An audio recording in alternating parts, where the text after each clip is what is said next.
Welcome to another edition of Social Media News Live. Of course, we are here. We're chatting away. You guys get the little titch if you join right at the beginning because we're always just talking, and Grace is always asking questions, and I'm trying to press all the buttons. But thank you guys so much for joining in today. We've got Zach here with us, and it's going to be an exciting show.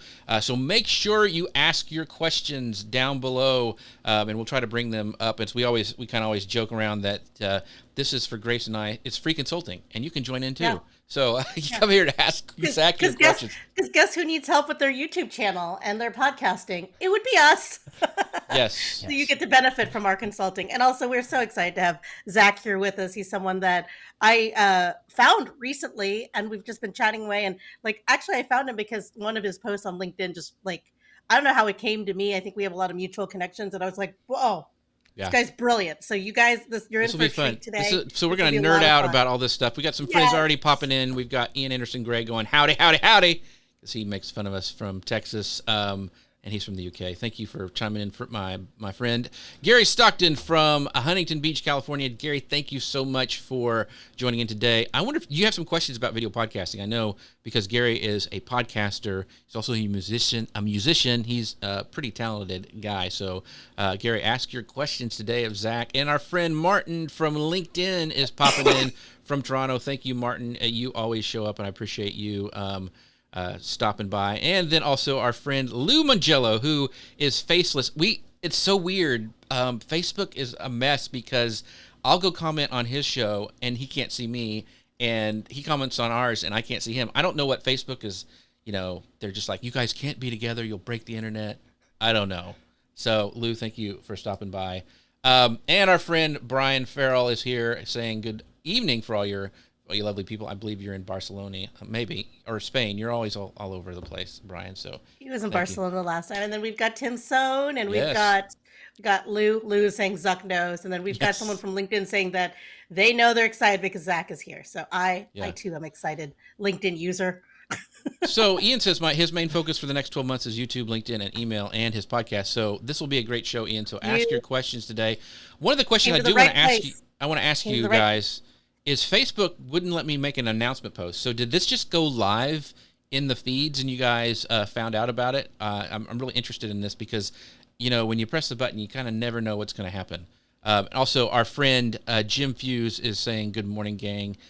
So thanks, Jim, for popping in. So Facebook is confused. So okay, we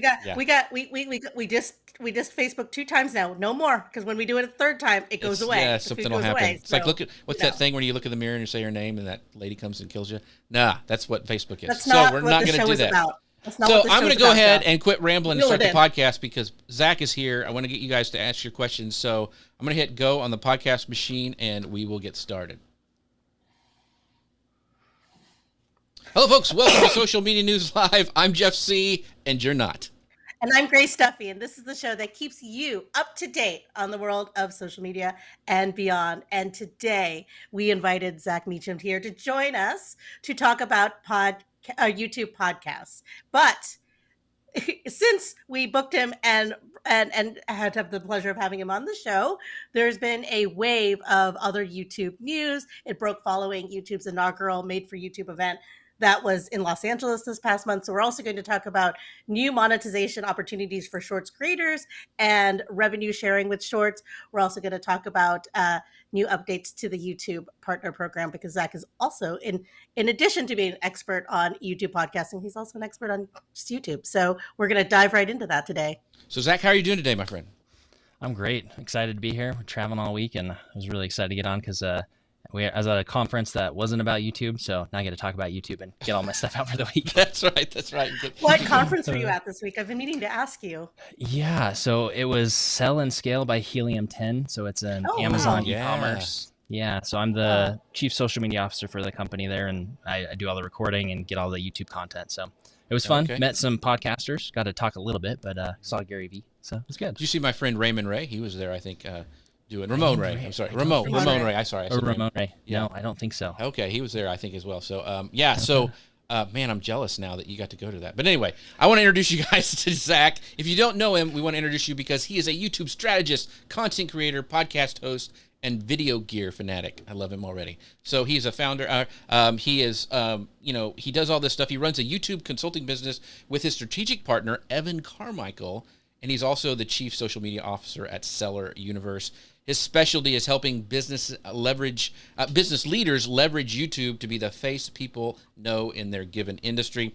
His Branding with Video podcast teaches you how to build your personal brand with a YouTube podcast. And you can also find him on Amazon, where he can help you make better looking and better sounding videos to tell your story and captivate your audience, and how you can make money from creating content. I think that's where I first saw you, Zach, and it might be on with Jim and Chris, but I've seen your Amazon videos.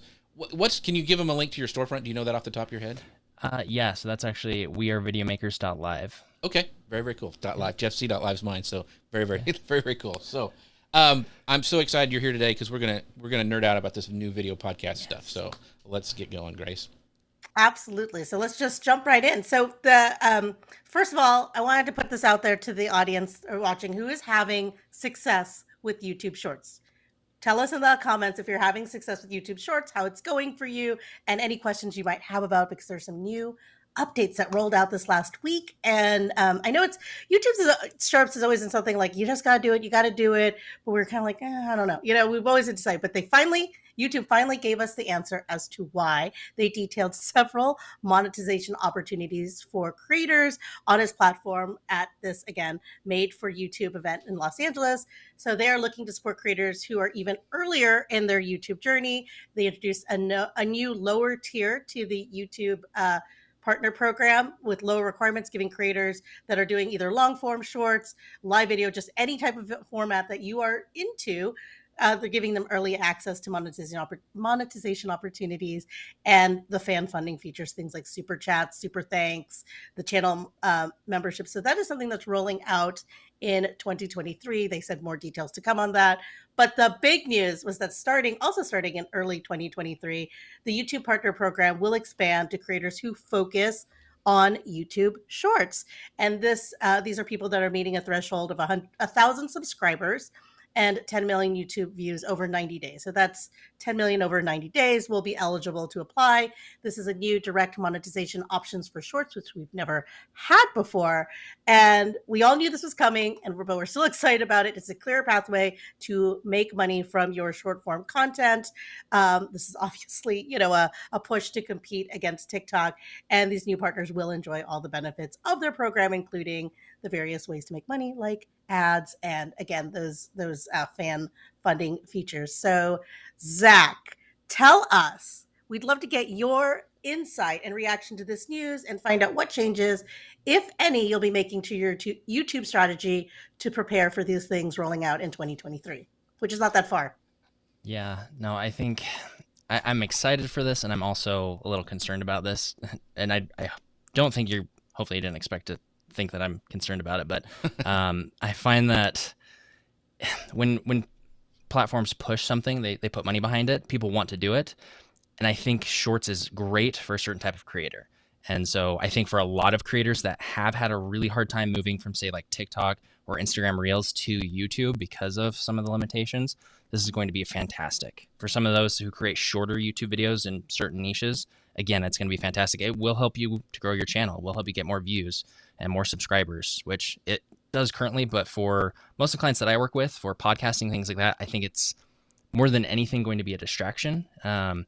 I don't think they hurt, but I think that if you focus too much on them, it can absolutely hurt your growth because of focusing on something that's not helping as much. So I'm really excited for those who need to come over to YouTube, because we need more of those amazing shorts from creators who maybe they like TikTok or they like Instagram Reels, but they maybe don't fit in. Someone like me, I love polished videos.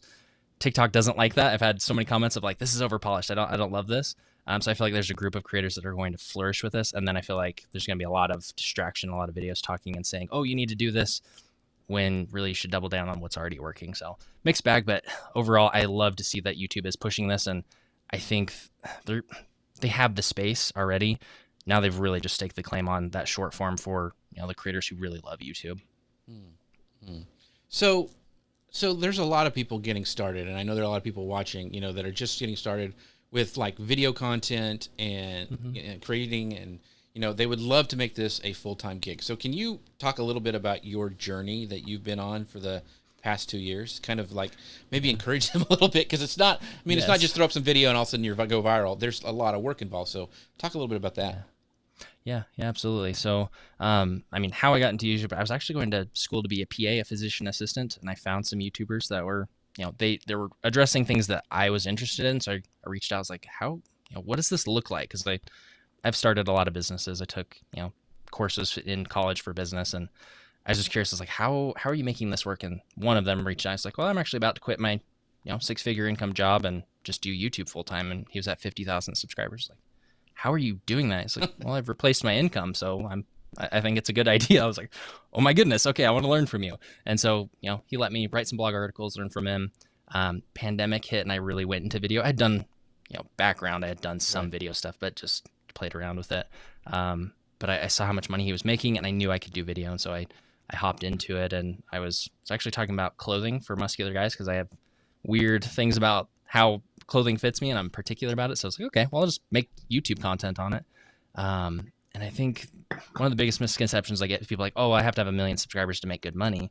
It's like, okay, I'm going to go in this thinking about it like a business. I'm going to review clothing and things that I really like, and just give people my honest opinion. If I love it, I'll say, hey, here's where you can buy it. If I don't, I'll say that as well. And when I was at 600 subscribers, I actually had a video kind of go mini viral. And it sold in the next 4 or 5 months, $100,000 worth of t-shirts. And I was getting, 15% of that in affiliate commissions. And so at 600 subscribers over 4 months, I made $15,000. I was like, okay, this there is something works. To this. Yeah. I was like, if I had 500 videos doing this, and 1% of them were like that, because that was very much the exception, not the rule. That's how my buddy is, making all of this money. That's how he's doing it. And so I was like, okay, cool. Well, I went through that, and actually had some friends, PA that I shadowed before I was trying to apply to PA school, didn't get in, and a couple of companies locally, and I just sent them some tips. I saw that they had an audience other places, but YouTube, they're really struggling. And I got emails back of, oh, that's awesome advice. What do you charge for your service? Like, my service. I never mentioned a service. I was pitching a service, but I ended up getting hired on, and then word of mouth. And it went from, small businesses to medium businesses to marketing agencies to Fortune 500 companies. And now, I'm chief social media officer at an agency. And then I also do YouTube podcast consulting. Well, YouTube strategy consulting.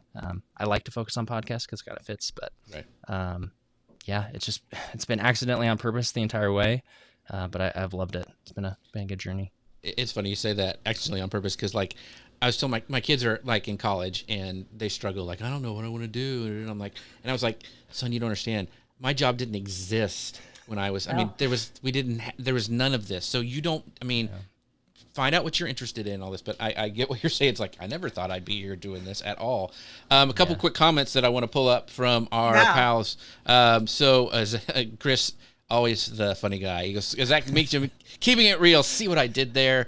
And then he also says, Zach is a great example of someone who is themselves. When they show up on video, he's a genuine helper and has driven a spirit of excellence. One of the things you mentioned when you were talking about your t-shirts, and oh my gosh, this starts to add up after a while. And I know, and I've learned this from Chris and Jim, and I know you've done the same thing over at Amazon. It's people are oh, the commissions are so small. It's only 30 cents. I'm but if you get 500,000 of those, it's real money. And it's it's stacking these nickels and dimes, and it can make a huge difference in replacing some income. Another question I wanted to ask you, because we're kind of on the subject, you mentioned shorts and reels and TikToks and kind of niching down a little bit. Ian says, I hate to admit this, but I really don't enjoy creating or, consuming short form video content like YouTube Shorts, Reels, etc. Do we need to do them? So he's a marketer, and he's going, okay, I know I don't like them, but do I need to do them? So he's also someone that's experimented with them. So he's done them, and he's just, so this is an honest, he really has tried it. So do I really need to do this if I want to take my business to the next level? So what is your answer to that, Zach? Yeah, I think 100% depends on what the goal is. If you have a goal of getting clients, of having people watch 1 hour videos, all of the data that I have access to shows that there's not a great, funneling down through from TikTok or Shorts into the longer content, or into buying your book, or buying your course, or joining your email list. Like these things, one of the things, I'm trying to remember which summit it was, or YouTube conference a couple months ago. I can't remember if it's VidCon or VidSummit, but they had TikTok and YouTube creators. There were tons of people lined up to meet the YouTube creators and almost no one for the TikTok creators, because that connection's not there. I have so many people on YouTube like, I'm their friend. I'm like, actually, I don't think I've ever had any sort of interaction with them, but I feel like I know them well enough. And the only TikTok creators that I have that with is, I'm in a group of 50 or 60 TikTok creators that are making 5 figures a month, most of them on TikTok. So it can work, but those are the only ones I really feel like I have that connection with. And so it is different. Both can work. I went all in on TikTok for a couple of months. I went from 100 to 30,000. I'm at like 35,000 now on there in 3 months. And did I get some clients? Yes, but there was one client, and it was my biggest contract to date. So that was great. That led to another one. But it was such a small, probably wouldn't have happened if I hadn't have been commenting and really interacting with people. If I just had posted content, probably wouldn't have happened. The one thing that has happened just from posting content, and it was actually a comment on a small TikTok creators channel. I said that I had, a couple of brands of lights, and I actually preferred, Aperture's budget line. Aperture saw that. They reached out to me, and we started working together, sending me some stuff, and which is awesome, because when I reached out, they said no, but they saw that I was actually creating things that were helpful. But it's the only thing of posting Shorts or TikTok that has really come that way. So do you need them? No. Is it helpful to your goal? It really depends on your niche and what you're trying to do. Oh, thank you for that honest answer, because a lot of people are like, oh yeah, you got to be all in, and like you were saying, there is some things that you need to keep in mind, and like everybody has to budget their time. So where are you going to make the most money? So I think that's great. One of the things I do want to do a shout out really quick to our sponsors, Ecamm. You can find out more about them at socialmedianewslive.com/Ecamm. They are what makes this show possible, so go check them out. And we're going to be talking about video podcasting in our second segment, but they have an incredible thing coming up next weekend. Grace and I will actually be speaking there. It's Leap into Podcasting, and it's all about how to, start a video podcast. I hope we kind of whet your appetite today with Zach here, who's he knows all about it. He's got a podcast about it. So if you're wanting to do this, Ecamm's a great tool for doing that. You can even use it to make reels and shorts. I know Chris does some really cool TikTok and short kind of stuff with some of his content that he does for Dealcasters. So, but yeah, you can do it all inside of Ecamm. So make sure you check them out. socialmedianewslive.com/Ecamm. So really quickly, as we go on, I know that we've got we kind of got to rush through this section because there's some news. And Grace, you're going to kind of break this down because it's more money for creators, which is always good. The monetization for shorts.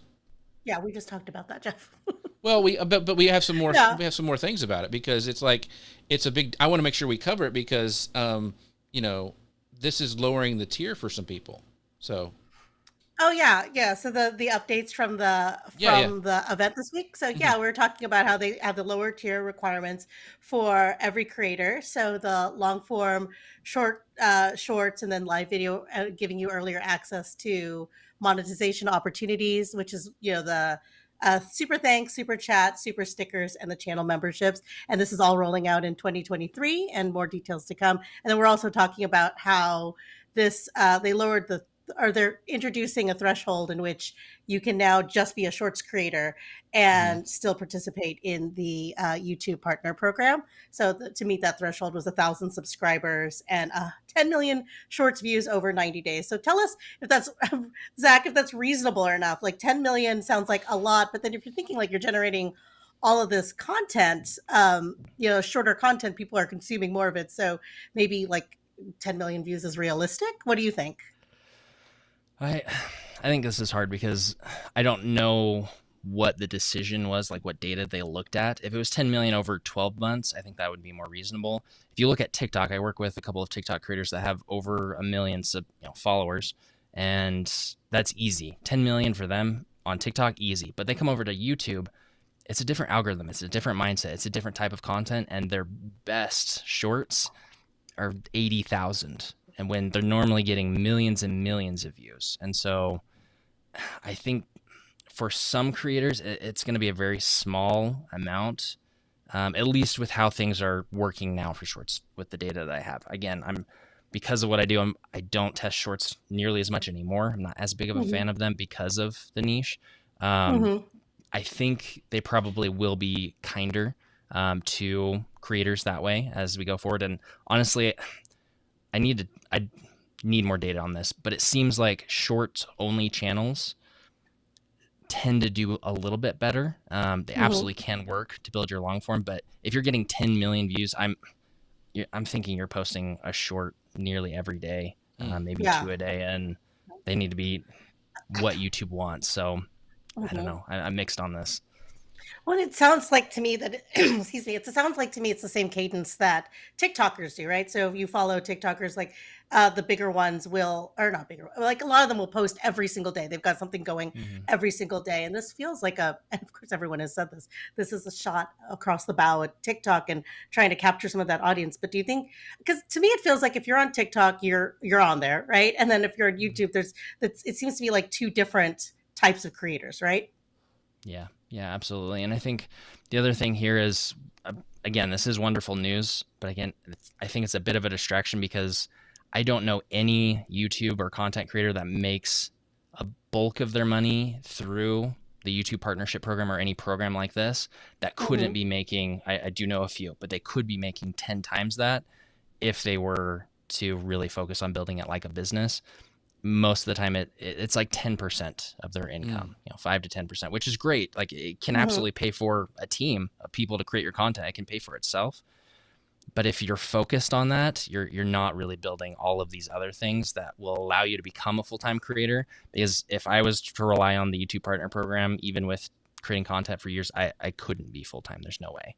And I worked with a guy, and it took 10 years before they were able to go full-time based on that income. And it's up and down based on the seasons, based on the ad bids. Like it's a roller coaster ride. So build a business behind it and focus on that. And this is a bonus. It's a plus. It's nice kind of passive income, sort of, but just don't focus on it. Like I really, really think people should not focus on it and just take it as kind of that bonus check that you're surprised to get.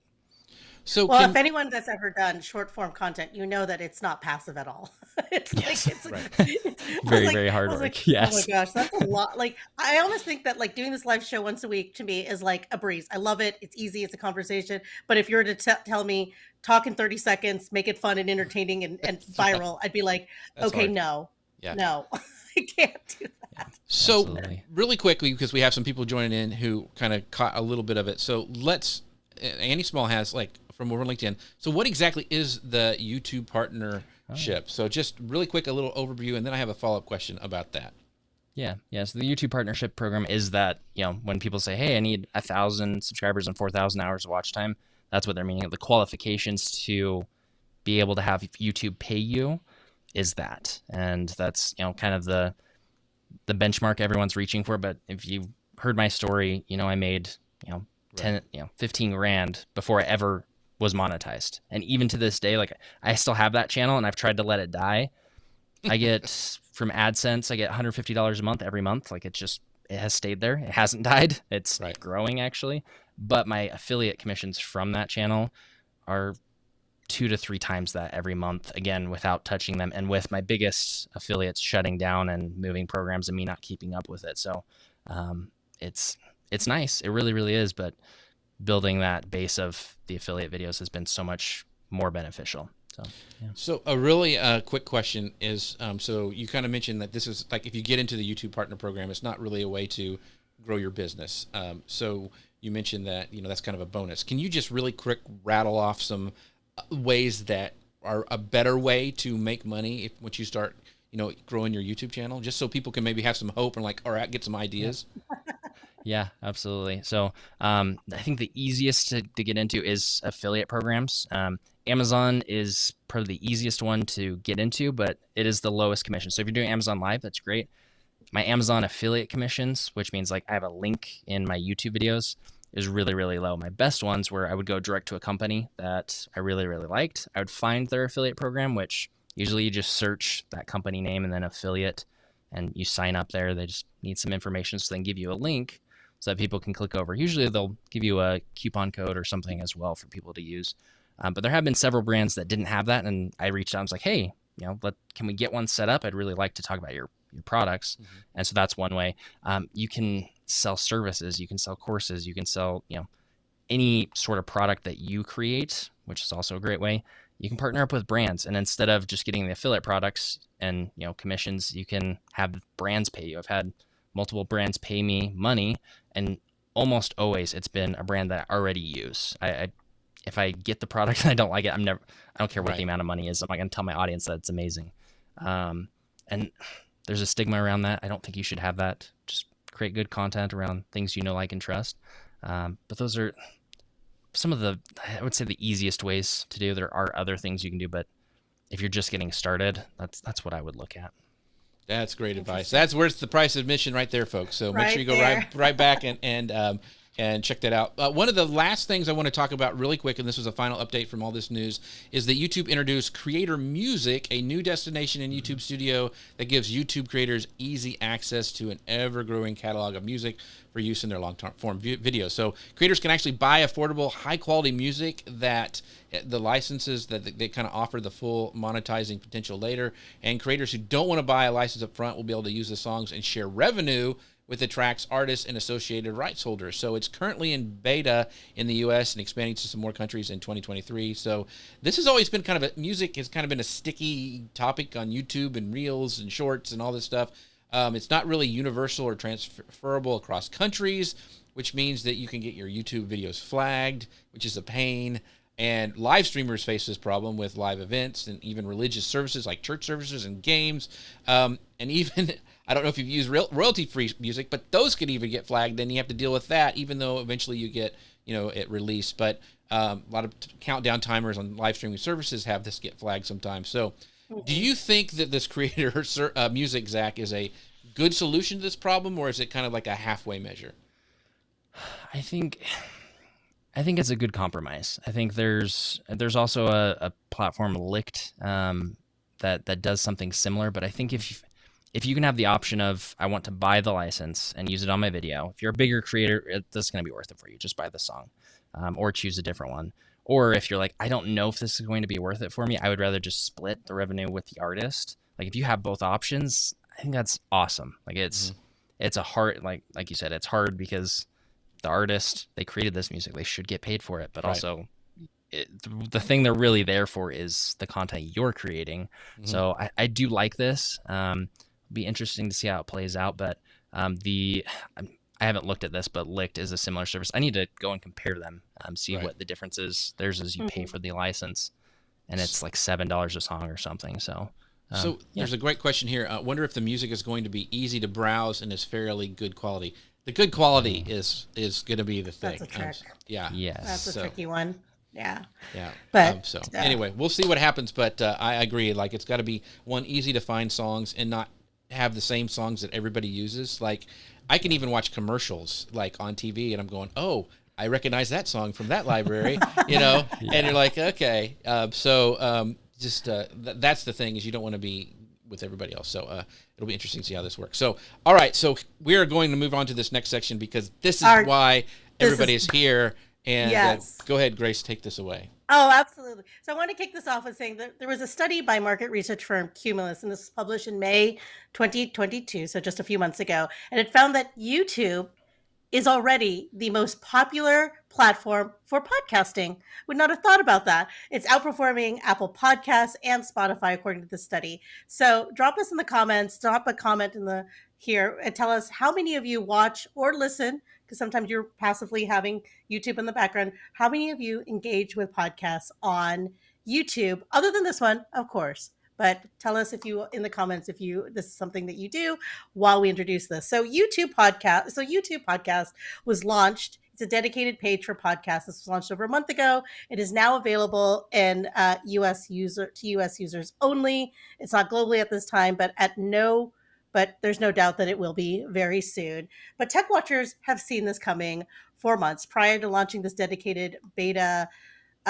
page for podcasting, YouTube did appoint a podcasting executive, the first of its kind. So it's Kai Chook, and he has been YouTube for almost a decade, largely working with managing media partnerships. And he is now the global head of podcasting at YouTube, and he manages a large volume of these existing podcast relationships across YouTube.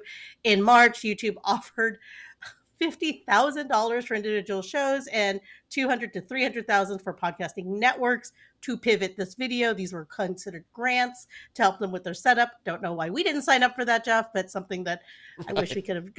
Right. I could use help with my setup, right? And so we already saw that YouTube was making major investments in going this direction. A site called Pod News leaked an 84-page presentation detailing YouTube's podcasting roadmap. This included audio ads, new analytics for audio-centric creators that were integrated into the YouTube data for podcast measurements, and it also integrated podcast measurement platforms like Nielsen, Chartable, PodTrack. So again, with this cumulative study saying that YouTube is already the most popular platform, outperforming Apple Podcasts and Spotify. And I know we hear a lot about Apple, but last week when we were talking about this, it's like still 60-something% are not on Apple, right? They're scattered among other platforms. But anyway, we've always, whenever we talk about podcasting, we always focus on Apple. But I was wondering, with YouTube dominating the space, or supposedly dominating the space, like, should we be asking for likes and subscribes instead of ratings and reviews? That's a good question. So I love, and it's a different study, I think, but I think the reason why people love YouTube podcasts is 60% of people, I don't know what the questions were, but they said they would prefer to have video with their podcasts. Which is funny because when I have video with my podcast, I still turn the screen off. I still change the tab. I still just listen. But it's this mental thing of I want to, I don't know, maybe qualify the persons because I can see them. I can, and then when they're explaining things, I can hop into the video if I want. But it's, I think if you are going to create a podcast, you're already doing all the work. All you need to do is to record. You just add the video. Like it's not that hard. And sorry, what was your original question? My mind's going on a tangent. So I know there was a lot of information there. So yeah, basically, like, YouTube is already, again, the most, according to this one study, and it says that YouTube is already the most popular platform for podcasts, and it captured this market without really trying, supposedly. I mean, obviously they've been investing in it, but this poses a significant challenge to Spotify, Apple Podcasts, Amazon, which have spent millions and billions on podcast related technology and trying to get people to do exclusive deals with them. And it's just, I'm wondering if, like, those of us that are podcasters, should we be putting more of our focus on YouTube as opposed to like Apple or Spotify? Yeah, absolutely. And I think you asked likes and subscribes as well. My thought is to always put YouTube at the center of your content creation for a few reasons. One, when I talk to podcasters that like, hey, I'm top 50, top 100 on Apple Podcasts, why would I shift to YouTube? And the biggest reason is that YouTube, its algorithm has two benefits that, well, I guess one main benefit that podcasting doesn't. With podcasting, you have some SEO. It's not great, but there's some there. Right. Otherwise, you have to promote it. You have to email it out. You have to, mention it on LinkedIn, on Instagram, on wherever. On YouTube, 70% of views come from recommended. And so if you do a good job with your podcast, you have a very engaging 1 to 2 first, couple of minutes, you know what you're doing with your thumbnails and your titles, YouTube will recommend your podcast to other people to find. You don't have to do any work. And the largest growing segment of videos is 1 hour plus right now. So that's perfect for video podcasts. Like, right. It is undersaturated, and that's where most of the watch time happens. And so YouTube is promoting that like crazy. And so I don't think you ever have to ask for likes and subscribes. Some creators say I get better if I ask for a subscribe. Others say they don't. And YouTube's algorithm has actually changed a bit where and this has been the case for a long time, but if you look at your analytics, like 90% of the people watching my videos aren't subscribed. And that's not a problem because YouTube is always pushing videos out to new audiences as long as you're doing those things right. So would it be nice to have more subscribers? Sure, but it's kind of a vanity metric with how most of it works. Like it does help, but not as much as you think it does. And so I don't think you need to ask for likes and subscribes, but you do have to edit the podcast differently to feel native as a podcast versus feeling native as a YouTube video. So there's a little bit of work there.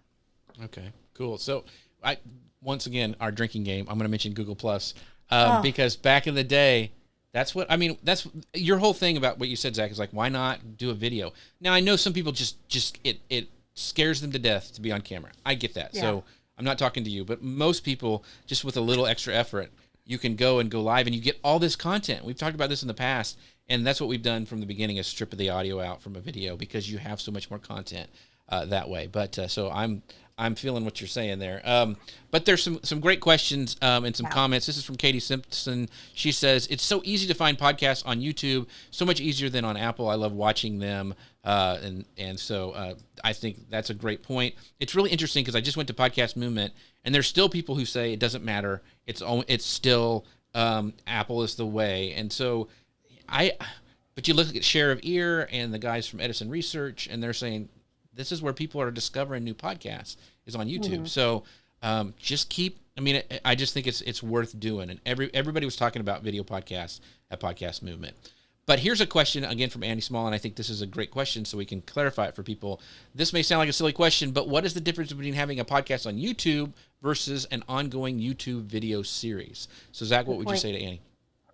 Yeah, no, I think that's an excellent question. I think that the problem, and again, with this mindset of if I'm doing a podcast in the center and YouTube on the side, I'm going to treat my podcast like a podcast on YouTube. It's not like a podcast on YouTube. Earlier today, I was reading through the email that you sent over with the news updates. I had listened to them once before, but I wanted to make sure it refreshed my mind. And as soon as that video was finished, it auto-played a podcast episode of one of the podcasts that I listen to on YouTube.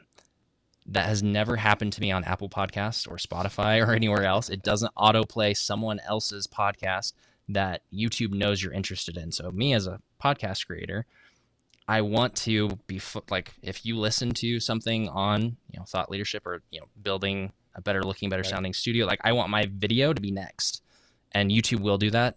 Other platforms won't do that. And so if I focus on, having this YouTube centered podcast, I'm going to treat it differently. So YouTube series, videos on YouTube, maybe 5 to 20 minutes, depending on what you're talking about, what you're doing. If you're in the education space, the business or thought leadership space, 30 minutes minimum, hour is better. That's my advice, take it or leave it. But it's a series would be something like my podcast studio. And so I've created videos on my travel podcast studio. Now I'm creating a video on my entire studio. And so it's a topic, it's a series that you can watch through, but you have to watch this. Like if you listen, you'll be totally lost. You will not know what's going on. If you listen to my video podcast, you can have a great experience just listening, or you can have a great experience watching as well, because there is, guests and there's screen shifts like you guys have done here. It is engaging enough to let you watch or just listen. Whereas a YouTube video doesn't do that. You will regret just listening to it for the most part. Mm. So we have a follow-up question from Katie. Well, first of all, she asks, is YouTube podcast available to US only, or is it available to the UK? It is US only right now. It's still in beta. They're testing it. So it's only available in the US at the moment. But again, I don't think it'll take very long for it to go global. But she also asks, can you download a YouTube podcast episode onto your device so that you can listen in the car or etc., which is a lot of the reason why people that are that have been doing this for a while and it's an audio only experience, they tend to be like, well, this is how I listen to podcasts. I'm in the car, I'm gardening, I'm doing all this other stuff. And it doesn't feel like you can do that on YouTube. So can you download a podcast episode from YouTube and still listen to it and, when you're on the go? Yeah, so I pay for YouTube Premium, so I don't, it's been a long time since I've had the basic. I can absolutely download videos and watch them later. I feel like with the podcasts, like one of the changes will be the ability to download a little bit different. Like most people, if you don't pay for, I think there's Red and Premium, like if you don't pay for one of those, you can't turn your screen off and listen. Podcasts will change that so that even if you don't pay for YouTube, you can turn your screen off on your phone and listen on the go. I believe that they would also allow you to download. I don't know if that's the case for me. If I pay for it, I can, but I don't know if you can on the free one. So That would be something I feel like they would address in something like that. I know on YouTube, we didn't download it, but like my wife and I were driving the other day and we were listening to like something from our church and it was on YouTube, and I just had it on my car and I was able to still use my navigation, not have a window up, because that would be dangerous, and just listen to it while we're going down the road through our device. So I think it's coming there. I think it's going to be a lot easier. One of the things I do want to talk about is life of Brian Farrell says this is really, really powerful. So what you said, Zach, earlier about discoverability, like that's always been a problem for podcasts, is like if you're not on the new and noteworthy for a certain amount of time on Apple, and if you're not in like those top things, getting discovered, and I think it was really key, and I think you guys really need to pay attention to this, is that what he said about the recommended, that after a podcast is done, it goes to something that is similar that you may not have heard about before, but is still in that, the recommendation engine is what, YouTube is famous for, and that's what they want to do to keep you on the site. That is huge for podcasters. I mean, that is really, really huge. If you're struggling to get your podcast noticed, this is something you really need to pay attention to. So you're right, Brian, that was very, very powerful. So anyway, I wanted to call attention to that because I had never heard it explained that way before, Zach, and that was really, really good. Yeah, absolutely. And one thought on that as well as, you talking to it, half the podcasts I listen to now, I found on YouTube. So, that's evidence there, but Spotify has, I don't know if I think they acquired Anchor. I don't know if they partnered or acquired. Either way, like you can upload video podcasts now, which I've started doing because I wanted to test it. But it has all of the downsides of a podcast discoverability, in addition to the downside of now you have to also download this video. That is, if I export, I normally export at 4K. If I export at 720p, it's almost 2 gigabytes worth of data. And so I don't think most people, my phone can handle that, but I'm a tech guy. Like, I don't think most people want to download 2 gigabytes to be able to listen to and watch a podcast. So, and maybe they do, but I feel like that has a long way to go. Whereas YouTube already has it all kind of figured out. And it's got SEO, and it's good. I mean, it shows up in Google. I mean, all that stuff. So one of the things is, so, this move from YouTube kind of predicts this huge change in podcasting. And like I said, everybody was talking about it at Podcast Movement. So, video, we've always talked about video in the last 3 years. Like, this is the year of video. And we've got to move to this visual format. So we've read a lot of these established podcasters and radio institutions that are embracing YouTube and video podcasting. There was huge companies that were at Podcast Movement. Like, I was in the elevator with somebody from Fox Media and all this.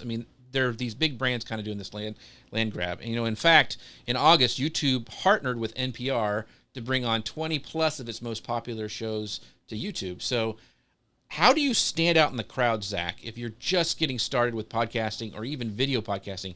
How do we get our podcasts discovered? You mentioned the recommendation engine. Is there any other way, anything else we should do to kind of boost our discoverability? Yeah, I think there's a process here that you work through, but the thing here is that you have both sides. You have recommendation and you have SEO. And so if you do everything right that you are on your podcast, get a good title. Thumbnails are a bit different on YouTube, so you want to figure out what works best for you there.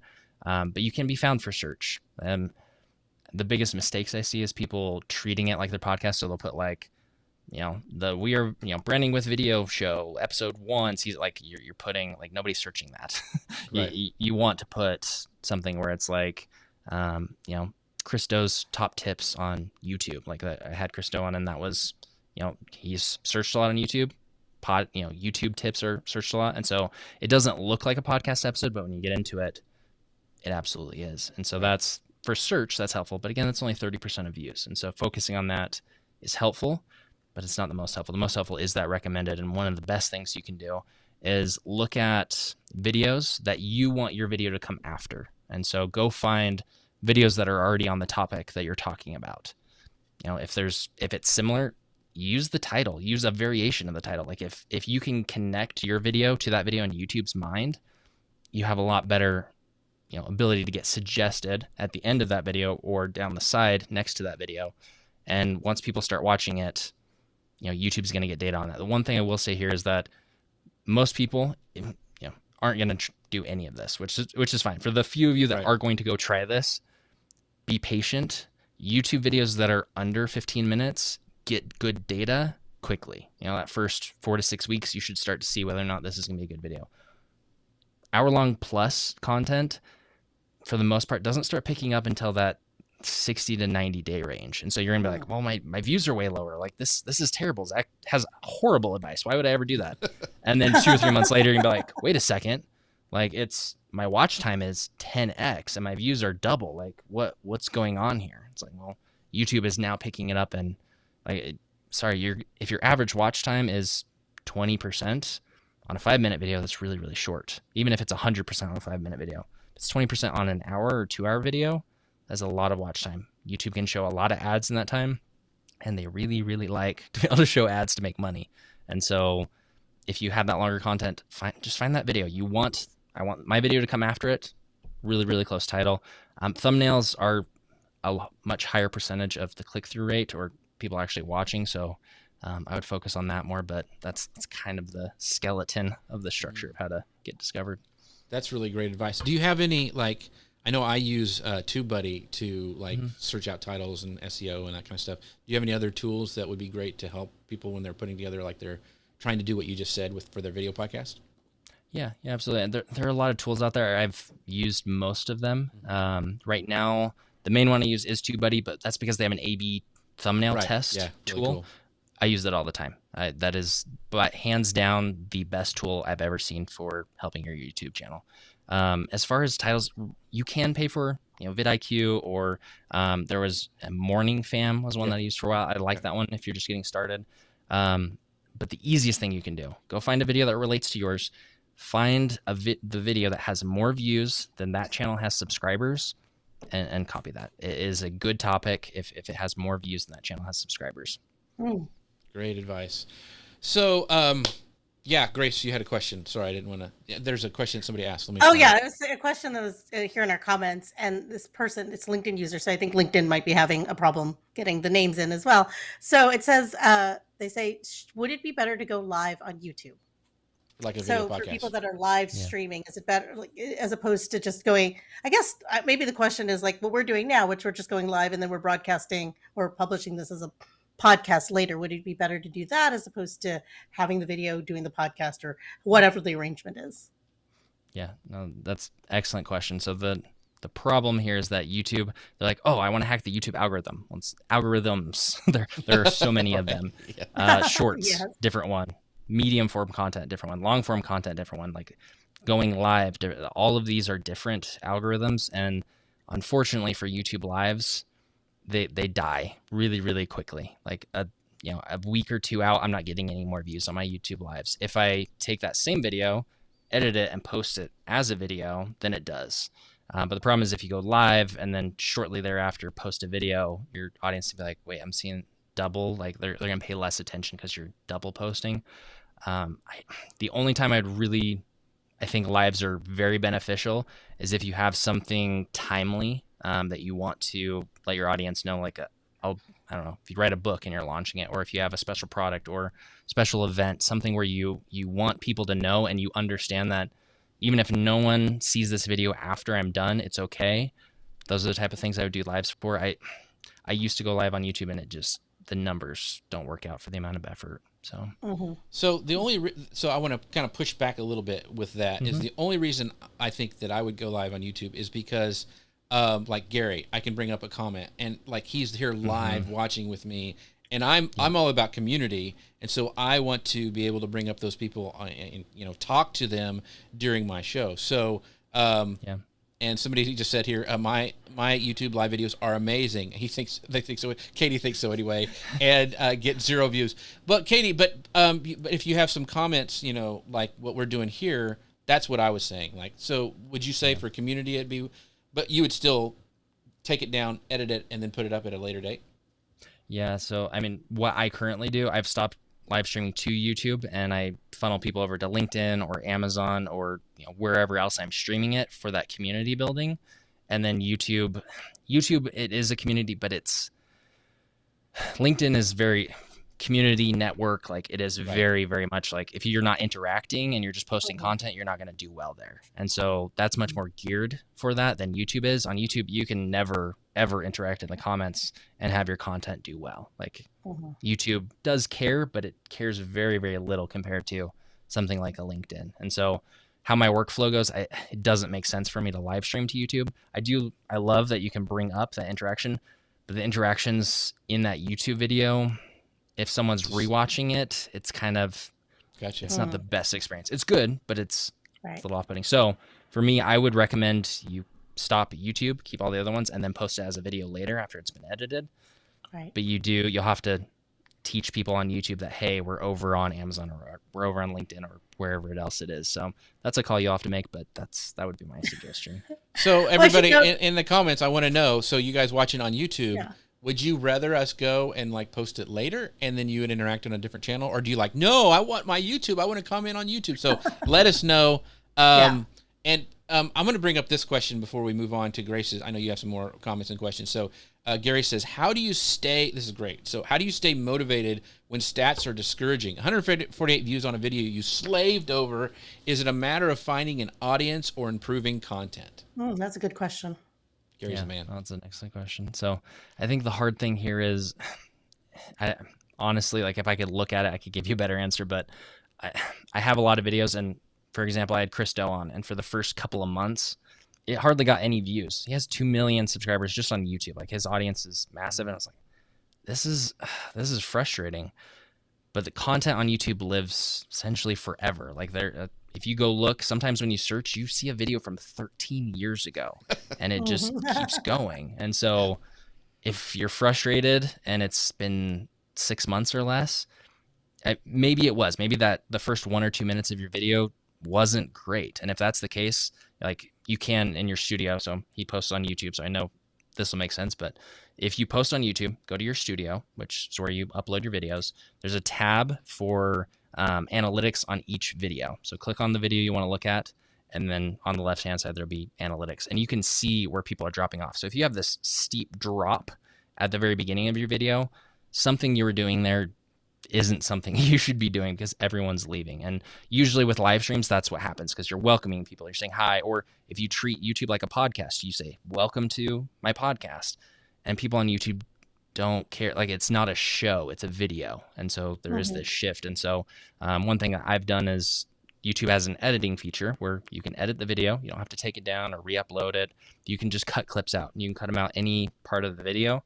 I just make sure that first minute is cut into something of really high value. And sometimes that hurts because like I'm cutting out 5-6 minutes of my show, but it's hopping right into value and people are staying. And I have a channel that I'm testing this on, and changing thumbnails, click-through rates have 5x'd. Cutting off that first chunk has, again, about 5x'd watch time. And so it kind of hurts, but your intros might suck. I know you don't want to hear that, but they might. Some of mine do. Yeah. And they've got to edit it. And so when you're doing a podcast, that's why I would suggest recording, doing a little bit of post-production, introducing it, and getting the podcast into it. Because if you can keep someone that 3 or 4 minutes, the rest of it doesn't need to be super highly polished. Like you don't need to cut out ums. You don't need to really do much. But if you lose them in that first 2 or 3 minutes, it doesn't matter how good the rest of your content is because they'll never know. Well, so Gary did qualify that with, it was an interview with the Federal Reserve Bank. So, it could be anything. We'll have to visit your YouTube channel and find that out. So, and Brian is very sweet. He goes, I come to YouTube because I thought it helps you guys more. I'll watch wherever fits you guys. Well, I did want to address that. So so Brian said he would come to us wherever we are. Jim over Fusion Marketing says super chats and super thanks. I think I'd prefer YouTube. Emily D. Baker's crushing it with live streaming on YouTube. Someone on LinkedIn, of course, says LinkedIn is for building better relationships or building relationships. Views, I guess. Oh, there's a chopping. Okay, so that was addressing your stuff. So I also wanted to add here that we happen to be multi-streaming. So we are on YouTube, LinkedIn with the pairs feature. We can we're on multiple YouTube channels, we're on multiple Facebook, multiple Twitter accounts, wherever it is that we want to go streaming, and our guests are invited to stream too. So part of this is we're also getting comments from all over, as you can see us calling out comments from YouTube, Facebook, LinkedIn. So that is one of the things that we're doing. So we're not necessarily just going live on YouTube, which is partially why we get a lot of these comments. So the other thing is, and I think Brian says this, and I think this is a really great point to do, is he says chopping out bits really does help, and has helped him as well. Yes. So I think that's really good to focus in on what Zach says. But before we're right at time. Boy, this has been fun. Thanks, Zach, for all this great advice. Now I've got to go and change everything and try all these new stuff. But kind of a last wrap up question. What can we do to improve our YouTube strategy for massive growth this year? So, like, what's working? Has been working and is not anymore, and what is kind of coming up? Like you mentioned, these YouTube podcasts. Is there anything special we need to do to get on that new YouTube podcast page, or is it?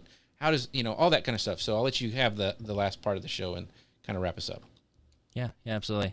So to address the podcast part first, I don't know what gets you on there. I've had someone on LinkedIn screenshot and say, hey, you were on the page, and I was, and it wasn't one of my podcast episodes. So they know I have podcast episodes, right? But it's a little glitchy. And so there's no information on how to get on there. I would say focus on what is working. For anyone creating a podcast, if you're in the education, thought leadership business, like if you're trying to, create change in people and help them, go longer. I know it sounds intimidating. Go at least 30 minutes. I would say shoot for an hour minimum. I think is going to benefit you in the long run. Focus on what we talked about, that first 2 or 3 minutes. Like the thing here is, if you're clicking on a 5-minute video and you want to know that you're on the right video, I'm going to give it 10% maybe of watch time. And so you have 30 seconds or I'm gone, and usually less than that. But if I click on an hour-long video that's really solving a big problem for me, I'll give you a minute because I'm about to watch 60 minutes, and it's a problem that I really need help with. If you're saying, hey, this is the best pen ever, watch an hour long. I'm never watching an hour-long video on a pen. That should be a 30-second or 1-minute video. So make the length of your videos according to what you're talking about. But don't make short videos just because you feel like that does better. To be competitive watch time and have YouTube show your shorter videos, you have to keep people, if you're under 10 minutes, you have to keep people anywhere between 80 and 65% of the video on average. That means the average person watching your video across everyone is watching 80% or 65% on the low end of your video. That is crazy. That is very, very difficult. Even for me, that is incredibly hard to do. But if you're longer, there's not that much content that's longer, and so the algorithm's a lot more forgiving. So go longer. And then the analytics that we talked about, if you can keep 70% of people in that first minute, that video is golden. Like, you are doing incredible. That's a really, really high bar to set. But if you focus on that first 1 or 2 minutes of your video, and that's the only thing you focus on, you're going to be much better. There are thumbnails, things like that you can focus on, but it doesn't matter if you get all these clicks and people don't watch your content. So that first minute, and the rest can be decent content. You do need to be a good, know what you're doing, know what you're talking about. But if you lose people in that first minute, it doesn't matter. So awesome. Well, this has been amazing. Zach, you're just we got to have you on again because this was really great. Yeah. You got so many great stuff and dropped a ton of great knowledge. But tell people where they can find you, what you're doing, your courses, any of that stuff. Let people know where they can find all things about you. Yeah, absolutely. So you can find me on YouTube. You can find me on LinkedIn. Connect with me on LinkedIn. I would love that.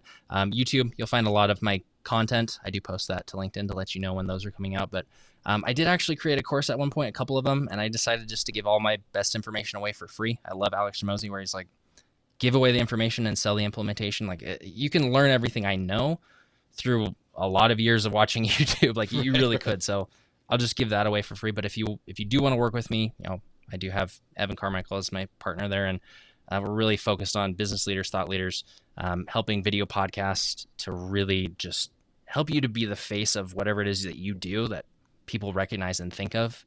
YouTube is the tool to do that. Like, it is absolutely phenomenal. So DM me on LinkedIn if that's of interest to you, but otherwise, all of my content's free. So Cool. What is your YouTube channel for people to find out? Yeah, where's your YouTube channel? Yeah. So if you search Zach Mitchem, I should show up. Right now, We Are Video Makers should also show up. I'm rebranding all of my We Are Video Maker stuff to my personal, so Zach Mitchem going forward. But right now, you should still be able to find it under that. Awesome. And that's Zach for our podcast listeners, Zach, and then Mitchem is Mitchem. Just search it, and it'll be the first thing that pops up, because that's how I found all the stuff for our bios. So tell people where they can get your LinkedIn newsletter too, because that was something that I wanted to bring up and highlight as well. Yeah, I appreciate that. So if you go to my profile, you should be able to find it as Branding with Video is the newsletter title. That's the name of my podcast. And I usually embed the podcast episode, but I also go through and I kind of give you behind the scenes insights of things that I learned interviewing and creating the episode. I don't want you double content like, oh, if you don't want to listen, just read this, but I want to give you some extra insights and then do that. And I've only published like 3 so far, and I have like almost 600 people subscribed there. So it's been well received. So yeah, go find me over there, Branding with Video, LinkedIn newsletter.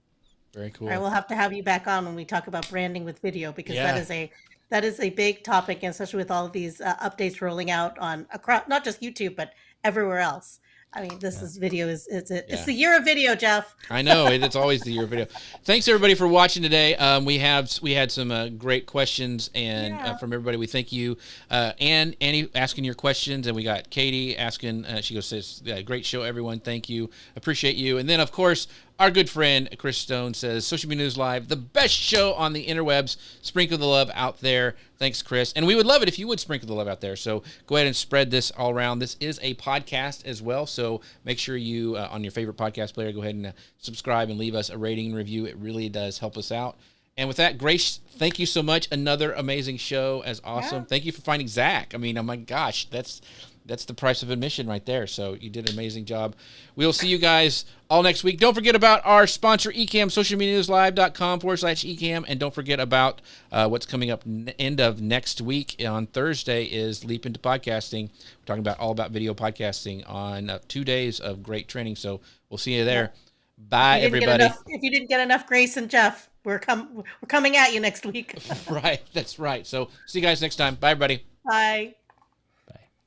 Brought you Leaped in a live stream is back with something brand new for 22, and you won't want to miss it. Leap into podcasting. We're taking a leap into podcasting this year, September 29th and 30th. It's our 3rd year of Leaped in a Live, and we're bringing all that same energy this year for this 2-day virtual event. Join us September 29th and 30th. Two days of live sessions, workshops, and panel discussion. Over 20 podcasting experts and brands bringing their expertise to leap into podcasting. Topics include planning, production, distribution, promotion, strategy, tools and gear, workflows, and more. Go figure. Doc is going to talk about gear. Yeah, I know what you're thinking. Here's the best part, people. The tickets are absolutely free. Say what?